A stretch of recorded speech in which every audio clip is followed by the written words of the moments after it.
Kelenteng Tiao Kaksi atau Vihara Dewi Welas Asih.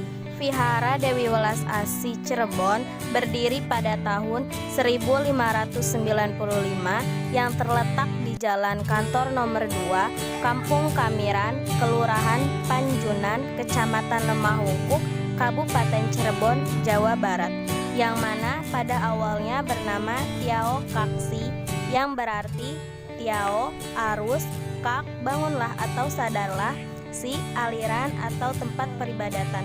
Jadi Tiao Kaksi adalah tempat peribadatan yang mana hidup itu harus sadar. Pada tahun 60-an atau pada masa Orde Baru, waktu itu yang berbau Tionghoa dilarang.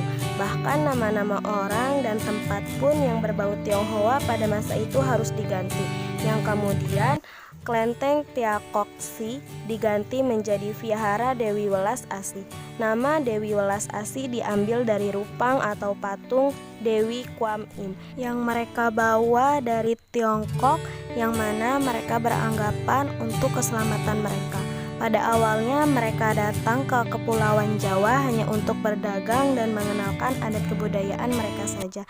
Namun makin berkembangnya zaman, banyak pendatang dari Tiongkok untuk berdagang dan akhirnya mereka mendirikan bangunan kecil untuk menyimpan rupang atau patung tersebut dan untuk tempat peribadatan mereka, yang kemudian mereka perbaharui bangunan tersebut pada tahun 1791 dan terakhir diperbarui pada tahun 1889, yang kemudian Kelenteng Tiao Kaksi dikenal dengan Vihara Dewi Welas Asih yang menjadi tempat peribadatan Buddha dan menjadi benda cagar budaya di Cirebon yang sering dikunjungi oleh banyak orang.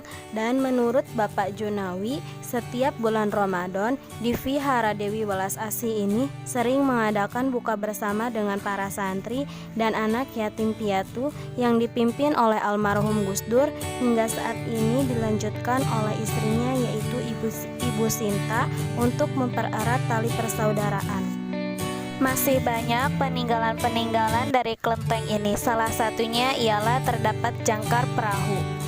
Menurut Bapak Junawi, jangkar perahu tersebut merupakan perahu dari Putri Liongtin, putri Kaisar Saudagar Cina dari dinasti Ming bersama para pengawalnya yang mendarat di Pulau Jawa untuk melihat para pedagang dari Tiongkok. Yang kemudian salah satu dari pengawalnya, Tumengkok, diangkat menjadi bendahara oleh Sultan I Cirebon.